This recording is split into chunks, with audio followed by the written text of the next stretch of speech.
Si vous étiez coincé dans une piscine sans issue et retenu prisonnier contre votre gré, que feriez-vous? Je vais vous expliquer les erreurs commises, ce que vous devriez faire et comment vaincre la piscine dans 12 Feet Deep. Cette piscine est sur le point de devenir un piège mortel. Pour prévenir le public de la fermeture pour un congé, le directeur met un panneau indiquant que la piscine sera fermée pendant le week-end et ne sera pas rouverte avant le lundi suivant.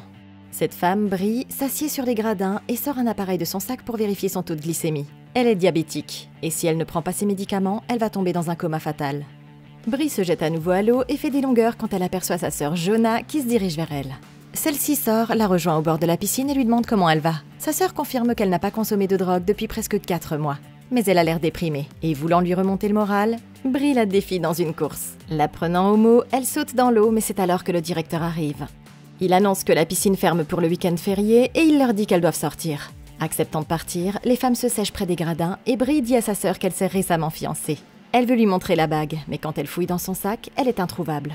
Soudain, Jonah aperçoit quelque chose au fond de la piscine. Elle s'approche pour voir de plus près et c'est la bague, mais elle est coincée dans une grille métallique. Agissant rapidement, Brie saute dans l'eau pour la récupérer, essayant de la détacher. Et sa sœur saute pour l'aider, mais c'est sa plus grosse erreur. Au-dessus de l'eau, le gérant jette un dernier coup d'œil au bord de la piscine pour s'assurer qu'il n'y a plus personne. Et il décide de fermer boutique, sans se rendre compte que les femmes sont toujours dans l'eau.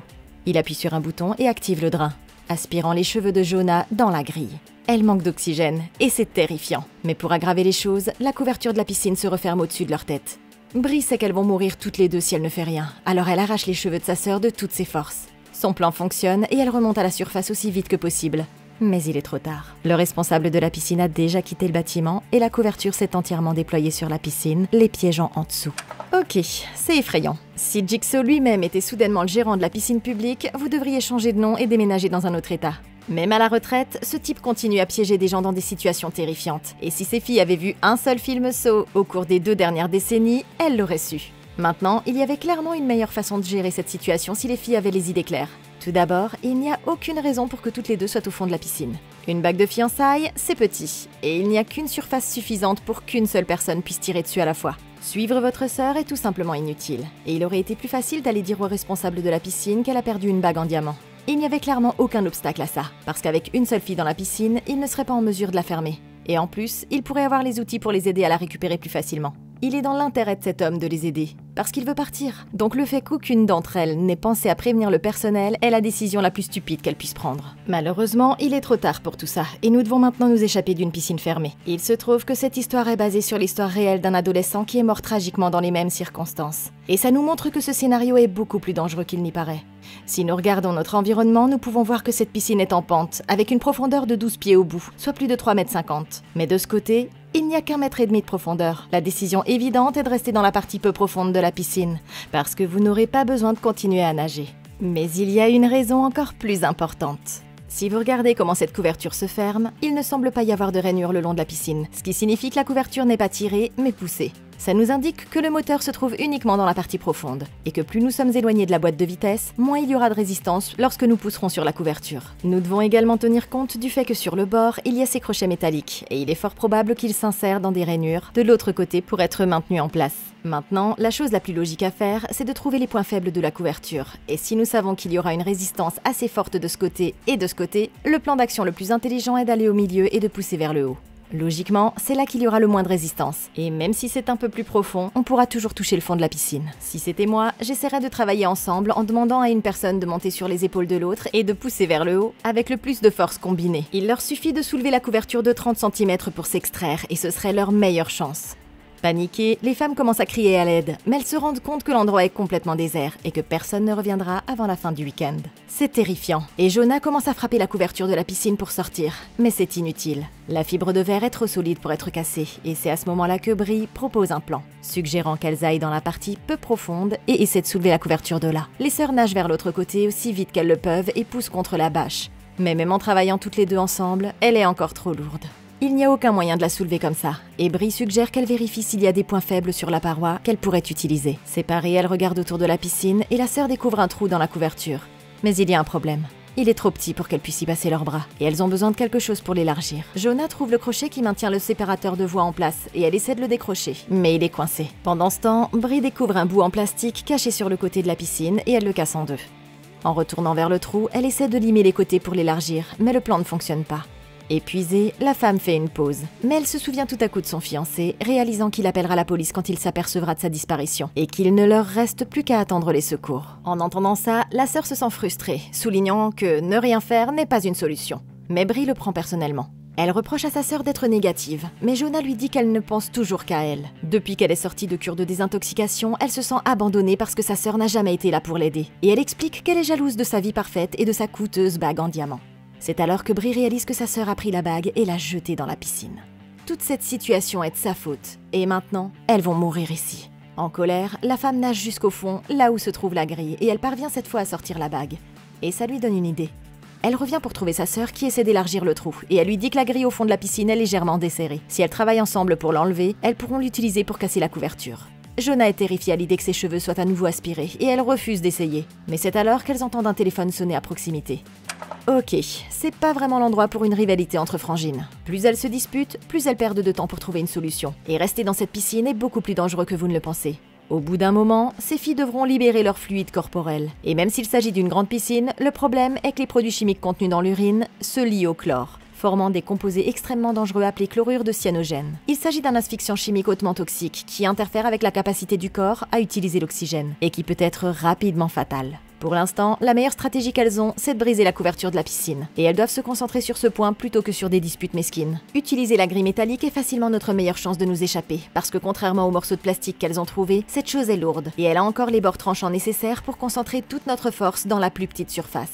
Il faut savoir que certains composites de fibres de verre peuvent être de 6 à 10 fois plus résistants que l'acier. En fait, ils sont si résistants qu'ils sont même utilisés dans les avions en raison de leur légèreté. Aussi effrayant que ça puisse paraître, l'idée de Brie pourrait quand même fonctionner, parce que comme nous pouvons le voir clairement, il y a une ouverture dans le couvercle. C'est un détail très important, parce que ça signifie qu'il y a une faiblesse structurelle dont nous pourrons tirer parti. Et tout ce que nous devons faire, c'est la percer. Les filles ne l'ont pas encore réalisé, mais il y a un autre moyen de casser la fibre de verre sans la grille métallique. Et ça a tout à voir avec ça. Ces trucs maintiennent les séparateurs de couloirs de nage en place, et ils sont conçus avec un crochet de chaque côté pour qu'ils puissent être reliés au mur de la piscine. Au lieu d'essayer de retirer le crochet du séparateur, Jonah a tiré sur le crochet du mur lui-même. Si ça avait été moi, j'aurais travaillé avec ma sœur pour tirer sur l'extrémité du diviseur de la piscine et donner plus de mou à la corde, pour pouvoir la décrocher du mur. Ensuite, j'aurais accroché une tige métallique à la couverture, j'aurais posé mes pieds sur la fibre de verre au-dessus de moi, et j'aurais commencé à tirer aussi fort que possible. Ça aurait affaibli le matériau, et avec un peu de chance, ça aurait pu élargir le trou bien assez pour que l'une de nous puisse être poussée à travers. Les femmes nagent jusqu'au bord de la piscine, et Brie réalise que c'est son fiancé qui appelle pour lui demander où elle est. Désespérée, elle nage jusqu'au fond et commence à tirer sur la grille pour essayer de briser la fibre de verre. Mais elle est trop lourde à soulever. Les secours ne sont qu'à un appel, mais elles ne peuvent rien faire pour atteindre le téléphone. Quelques heures plus tard, les sœurs commencent à perdre espoir. Personne n'est venu les sauver, et ça signifie que le fiancé de Brie ne s'est pas rendu compte de sa disparition. C'est alors que les lumières s'éteignent soudainement et que le téléphone se remet à sonner. Jonah continue à se plaindre de la situation, mais elle remarque que sa sœur a l'air épuisée. C'est étrange, et elle demande à Brie ce qui ne va pas. À contre-cœur, la femme explique qu'elle est diabétique et que son taux de glycémie est en train de baisser. Si elle ne reçoit pas sa piqûre d'insuline rapidement, elle va tomber dans le coma, et elle risque de mourir. Choquée, Jonah sait que la situation est pire qu'elle ne le pensait, et elle promet à sa sœur de faire tout son possible pour lui procurer les médicaments. Elle continue à limer le trou pour l'élargir et Jonah décide d'interroger sa sœur sur les brûlures qu'elle a au bras. Elle révèle que sa peau a complètement brûlé après un accident avec son père qui était violent et que ça a détruit ses terminaisons nerveuses. C'est horrible. Et la sœur essaie d'en savoir plus sur l'incident quand elles entendent une porte s'ouvrir à proximité. Quelqu'un est à l'intérieur du bâtiment et elle se précipite pour découvrir qui c'est. Au-dessus de l'eau, la femme de ménage a enfin terminé son service et s'apprête à pointer quand elle entend le téléphone de Brie sonner. En se dirigeant vers les gradins, elle trouve le sac qu'elles ont laissé derrière elle et s'apprête à l'ouvrir lorsque les sœurs se mettent à taper sur la couverture de la piscine. Elle crie à l'aide et la femme de ménage est choquée de les voir coincés sous la couverture. Elles expliquent ce qui s'est passé et la femme accepte de les laisser sortir. Mais elle est sur le point de rendre leur vie encore bien pire. Elle sort le portefeuille du sac et vole tout l'argent qu'il contient. Et elle réalise que c'est l'occasion parfaite de s'enrichir rapidement. Remarquant une caméra dans le coin, la femme se dirige vers la salle de contrôle et les éteint toutes, s'assurant que personne ne saura ce qu'elle s'apprête à faire. Ok, c'est pas bon du tout. Elles ne savent pas que cette femme n'est pas digne de confiance, mais plus elles mettent de temps à les laisser sortir, plus elles doivent se douter que quelque chose ne va pas. Pour l'instant, cette femme de ménage est notre meilleure chance de nous échapper, donc si c'était moi, je lui ferais savoir que nous lui donnerons tout ce qu'elle veut juste pour avoir l'insuline des sœurs.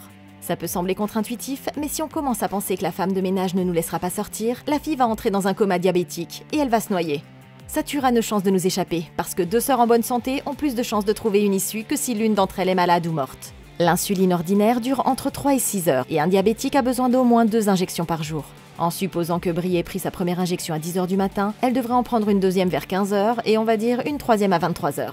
Vu le temps qu'elles ont passé ensemble, ce serait pas surprenant qu'elles souffrent déjà d'hypoglycémie, ce qui signifie que l'administration d'insuline est plus importante que tout le reste. Dans une telle situation, les gens choisiront rarement de laisser quelqu'un mourir. Et si nous reconnaissons simplement que la femme de ménage essaie de profiter de la situation, nous pouvons négocier un pot de vin pour qu'elle nous aide. La meilleure façon de procéder est de créer un yes set, autrement appelé une séquence d'acceptation, en formulant les questions de telle sorte que l'autre personne réponde naturellement par l'affirmative. Il s'agit d'une méthode éprouvée pour obtenir ce que vous voulez. Dans cette optique, je commence par lui demander si elle veut de l'argent. La femme répondra oui. Et je lui dirai alors que nous avons ici une bague en diamant qui vaut des milliers de dollars. Vu le peu d'argent qu'il y avait dans le portefeuille, elle ne pourra pas résister à l'occasion de repartir avec beaucoup plus d'argent. Nous avons maintenant quelque chose qu'elle veut, ce qui nous donne plus de poids qu'avant. Et comme elle aura déjà eu assez d'empathie pour nous donner l'insuline, elle sera plus susceptible de conclure un accord, nous laissant sortir de la piscine en échange de la bague. Tant que nous insistons pour qu'elle ouvre la piscine en premier, c'est notre meilleure chance de négocier un échange équitable. Et une fois que nous serons sortis, nous pourrons la baiser et appeler les flics. La femme de ménage rallume les lumières et retourne vers la piscine, mais au lieu de les aider, elle leur demande leur nom et d'autres infos. C'est bizarre, et elle lui demande si elle va bientôt les laisser sortir, mais la femme de ménage les ignore, révélant qu'elle a leur téléphone et qu'elle a besoin de leur code PIN pour appeler à l'aide. Jonah ne lui fait pas confiance, mais n'ayant pas d'autre choix, la sœur décide de lui donner le code PIN. Et c'est sa plus grosse erreur. La femme de ménage se connecte et commence à fouiller dans ses affaires en écoutant les messages vocaux que le fiancé a envoyés toute la nuit. C'est cruel, mais la femme explique qu'elle n'a plus de chance depuis qu'elle est sortie de prison et qu'elle ne les laissera partir que si Brie lui donne son code bancaire. Les sœurs sont horrifiées, et la femme de ménage s'éloigne pour éteindre les lumières pendant qu'elles essaient de décider ce qu'elles doivent faire. Jonah suggère d'attendre quelques heures de plus pour que quelqu'un d'autre vienne. Mais Brie lui rappelle qu'elle a besoin de son injection d'insuline, et qu'elle ne peut pas se permettre de prendre le risque. Pressant les filles de prendre une décision, la femme de ménage éteint également le chauffage et retourne au bord de la piscine, narguant les sœurs en leur disant qu'elles vont avoir un petit peu froid. Brie vérifie le jet de la piscine, découvrant que seule de l'eau froide en sort, et elle réalise qu'elles vont mourir de froid si elle ne lui donne pas ce qu'elle veut. Vu que leurs deux vies sont en jeu, la femme donne le code de sa carte, et la femme de ménage s'en va avec tout son argent, les laissant souffrir d'une mort lente et douloureuse. Plus tard dans la nuit, les sœurs commencent à ressentir les effets du froid, et Brie tremble comme une feuille. Elles doivent sortir d'ici rapidement et c'est à ce moment que Jonah se souvient de la grille du filtre au fond de la piscine. Elle pourrait être capable de la soulever pour percer la fibre de verre. Elle va vérifier, mais alors qu'elle nage vers le fond, la femme s'arrête. Elle est terrifiée à l'idée de se faire aspirer comme elle l'a fait plus tôt et elle se dégonfle. En remontant rapidement, elle voit que Brie vient de s'évanouir et elle se précipite pour la sauver. À son grand soulagement, elle se réveille, mais elles sont toujours piégées ici, sans issue, et le temps leur est compté. Jonah essaie à nouveau d'élargir le trou, mais elles doivent trouver rapidement une meilleure solution, sinon sa sœur va mourir. Ok, cette fille n'a pas les idées claires. Utiliser la grille métallique pour casser la fibre de verre est toujours une bonne idée, mais elle est clairement trop lourde pour qu'une seule d'entre elles puisse la soulever. Ce qui signifie que les deux filles doivent être à pleine puissance si elles veulent avoir une chance que ça fonctionne. C'est pourquoi il est si important de négocier avec la femme de ménage pour l'insuline et non pour le téléphone. Elle est plus susceptible d'aider quelqu'un à rester en vie qu'à s'échapper. Mais la femme ne sait pas que si elle lui donne l'insuline, les filles seront en assez bonne santé pour soulever la grille métallique et commencer à s'attaquer à la fibre de verre. Maintenant, la pire chose à faire est de donner à cette femme encore plus de contrôle en lui donnant le mot de passe de votre téléphone. En lui donnant cette information, elle pourrait envoyer un SMS à vos amis et aux membres de votre famille leur disant de ne pas s'inquiéter pour vous, ce qui rendrait moins probable le fait que quelqu'un vienne à votre secours. Si elle ne va pas ouvrir le couvercle, alors elle ne va pas non plus appeler à l'aide. Et lui donner le code PIN était de loin la chose la plus stupide qu'elle pouvait faire. S'il devient clair que négocier avec cette femme ne marchera pas et qu'elle refuse de nous donner l'insuline, il y a encore une chose que j'essaierai de faire, c'est de la piéger ici avec nous. À un moment donné, la femme s'est approchée suffisamment pour regarder par le trou, et elle a décidé de s'allonger tout près. Nous saurions avec certitude si elle était allongée sur la couverture parce que son ombre serait facilement repérable depuis l'intérieur de la piscine. Et même si ce trou n'est pas assez large pour y passer le bras, on pourrait certainement y passer la main. Si c'était moi, j'attraperais une partie de ses cheveux et j'en tirerais le plus possible dans le trou. Si on en attrape assez, elle ne pourra pas se libérer, et on ne la lâchera pas à moins qu'elle ne sorte son téléphone et appelle la police. Il n'y a pas d'inconvénient pour nous ici parce que nous sommes déjà coincés, et nous pouvons littéralement jouer à ce jeu jusqu'à la mort. En plus d'être incroyablement douloureux, la femme de ménage ne sera pas prête à attendre aussi longtemps, et la femme n'aura d'autre choix que de céder. Prenant un moment pour se remettre, Brie demande à sa sœur ce qu'elle pense de sa cure de désintoxication. Et la femme admet qu'elle a été confrontée à la dépression pendant des années. Son passé ne la laisse pas avancer, et sa sœur la rassure en lui disant que les choses iront mieux. N'ayant pas d'autre idée, Jonah retourne au trou et continue de le scier pour l'élargir. Mais elle est soudain surprise par la femme de ménage. Elle les surveille depuis un moment déjà, et elle a de mauvaises nouvelles. Il n'y avait pas assez d'argent sur le compte bancaire pour la satisfaire, et elle a décidé de les garder prisonnières pour qu'elle ne puisse pas la dénoncer à la police. Bouleversée, Jonah explique que sa sœur va mourir sans aide, mais la femme de ménage ne la croit pas. La femme profite de chaque seconde de cette situation et s'en va, refusant de leur sauver la vie. Brie réalise qu'elles doivent trouver un moyen de s'en sortir seule, mais c'est à ce moment-là que Jonah saisit le morceau de plastique cassé et élabore un plan brutal. En l'aiguisant contre le mur, elle nage vers le trou et commence à pleurer, attirant l'attention de la femme de ménage. La femme s'approche pour enquêter et Jonah lui dit qu'elle a quelque chose à avouer, mais qu'elle ne veut pas que sa sœur l'entende. La femme rapproche son oreille du trou quand soudain elle est poignardée avec le morceau de plastique aiguisé. La femme de ménage recule à l'agonie, serrant sa blessure, et elle se dirige vers les toilettes pour vérifier les dégâts. La coupure est trop profonde pour qu'elle puisse arrêter l'hémorragie, et elle a maintenant toutes les raisons de faire de la vie de ses sœurs un enfer. En entrant dans la salle de contrôle, elle commence à appuyer sur les boutons de ce clavier, et les lumières se rallument soudainement. Mais les sœurs réalisent que du chlore sort maintenant par les buses de la piscine. Elles doivent rapidement bloquer les jets, sinon elles mourront d'une intoxication chimique. Elles utilisent des vêtements pour couvrir les sorties, mais ça ne fonctionne pas. Les femmes paniquent, et Brie atteint sa limite et s'évanouit. Jonah n'a d'autre choix que de maintenir sa tête hors de l'eau, faisant de son mieux pour la garder en vie. Mais la situation est désespérée. Tout à coup, Brie se réveille et les femmes nagent jusqu'au trou, suppliant la femme de ménage d'épargner leur vie. Mais cette fois, la femme a un moment de compassion. Elle réalise enfin qu'elles vont mourir et retourne à la salle de contrôle pour arrêter le système de filtration de la piscine. Mais elle n'en a pas fini avec ses victimes. En retournant à la piscine, la femme de ménage exige que Brie lui remette sa bague de fiançailles si elles veulent être libérées. C'est leur dernière monnaie d'échange, alors la femme la passe à contre-cœur par le trou. Mais c'est une énorme erreur. La femme de ménage change soudainement d'avis et leur dit qu'elle ne les laissera pas sortir tout de suite. C'est extrêmement cruel. Et vaincue, Brie nage loin pour se morfondre.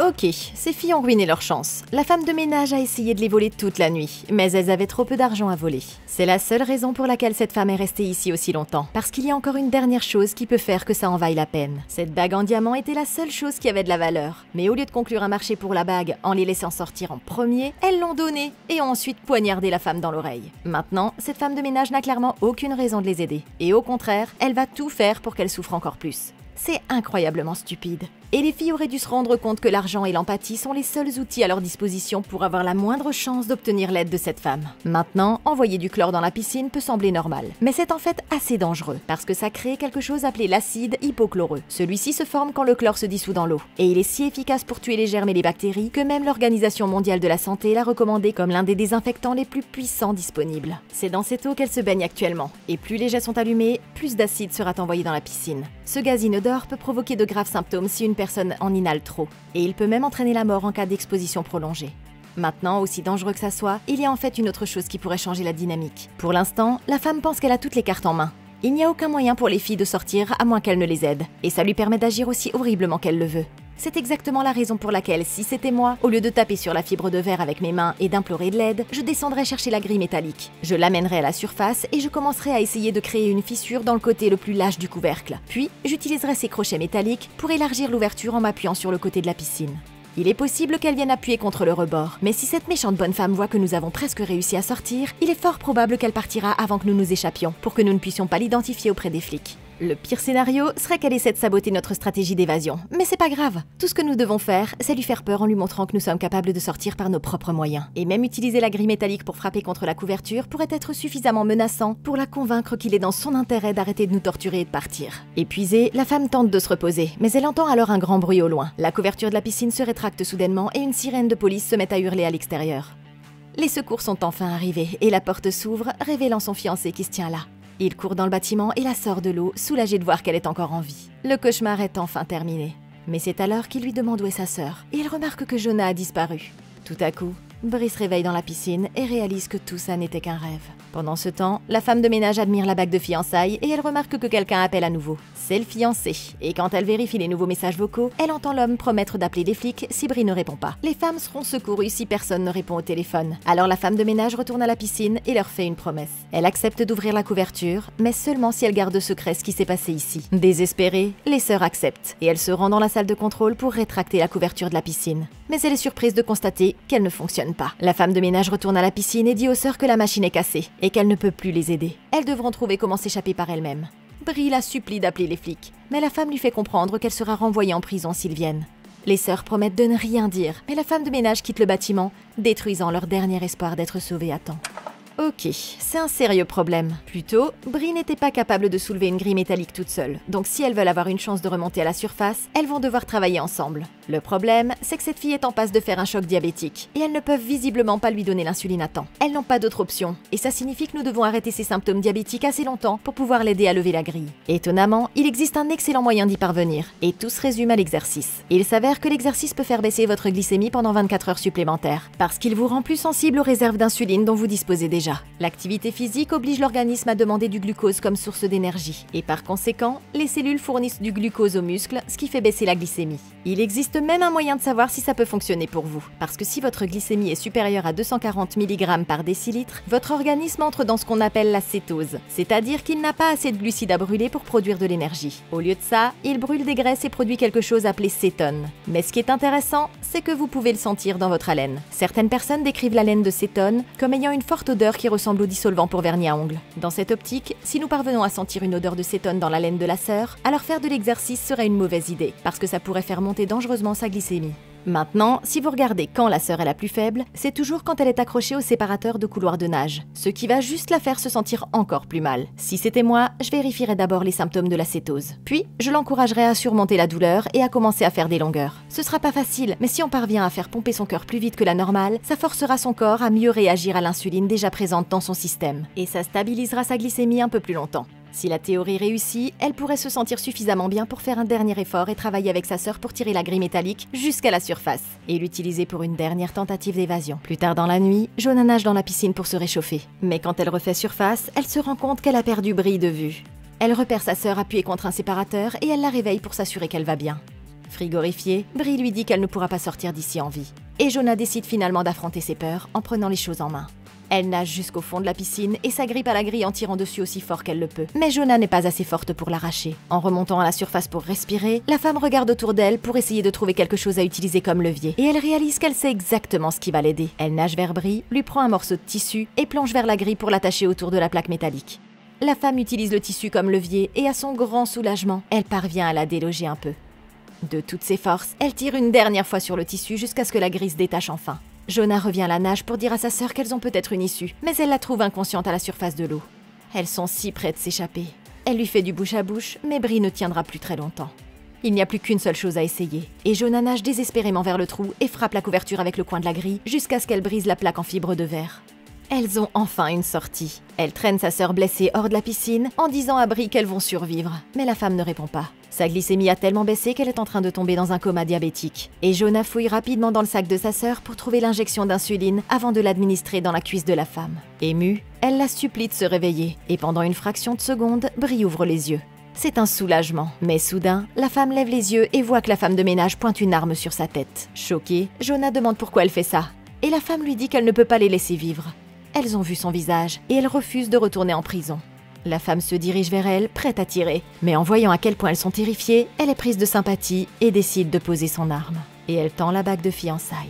Jonah la prend et appelle les flics, informant les services d'urgence de venir en aide à sa sœur le plus rapidement possible. La liberté enfin à portée de main, la femme dit à la femme de ménage de partir et de ne plus jamais revenir, reconnaissante d'être encore en vie. Plus tard dans la nuit, Brie se réveille sur une civière et voit des ambulanciers autour de la piscine. Elle remercie Jonah de lui avoir sauvé la vie, et sa sœur lui révèle qu'elle a quelque chose à lui montrer. Elle sort la bague de fiançailles et la remet à Brie. Puis, elle se penche vers elle pour l'embrasser, mais sans jamais admettre qu'elle a fait pipi dans la piscine. Mais qu'en pensez-vous? Comment auriez-vous battu 12 Feet Deep? Dites-le moi dans un commentaire ci-dessous. Merci beaucoup d'avoir regardé.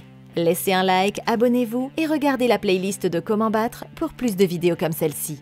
Et d'ici la prochaine fois, passez une excellente journée.